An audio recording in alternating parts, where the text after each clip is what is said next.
നമസ്കാരം, എല്ലാവർക്കും പ്രവാസി മലയാളിയിലേക്ക് സ്വാഗതം.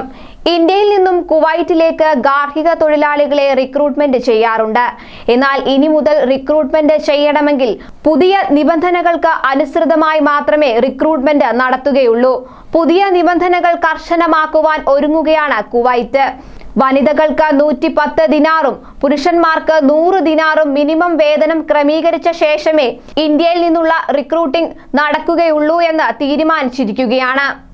പുതിയ നിബന്ധനകൾ തയ്യാറാക്കിയത് കുവൈറ്റിലെ ഇന്ത്യൻ എംബസിയും federation of domestic labour recruitment ഓഫീസും ഒന്നിച്ചു ചേർന്നാണ്. റിക്രൂട്ട്മെന്റ് ഓഫീസുകളുടെ യൂണിയൻ അറിയിച്ചിരിക്കുന്നത് നിബന്ധനകൾ അംഗീകരിച്ചാൽ മാത്രമേ റിക്രൂട്ട്മെന്റ് നടത്തുകയുള്ളൂവെന്നാണ്. മുന്നോട്ട് വച്ചിട്ടുള്ള നിബന്ധനകൾ അംഗീകരിച്ച് അതിനനുസരിച്ചുള്ള തീരുമാനങ്ങൾ എടുത്താൽ മാത്രമേ ഇന്ത്യയിൽ നിന്ന് റിക്രൂട്ട്മെന്റ് സാധ്യമാകൂ എന്നും federation of domestic labour recruitment office ബന്ധപ്പെട്ട അധികൃതരോട് വ്യക്തമാക്കിയിട്ടുണ്ട്.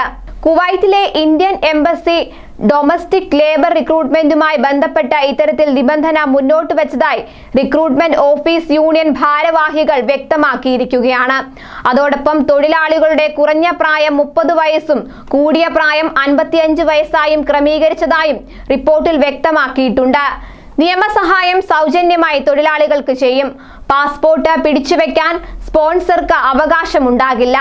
സ്പോൺസർ തൊഴിലാളിയുടെ പേരിൽ ബാങ്ക് അക്കൗണ്ട് തുടങ്ങുകയും ശമ്പളം എല്ലാ മാസവും കൃത്യമായി അക്കൗണ്ടിലൂടെ നൽകുകയും വേണം.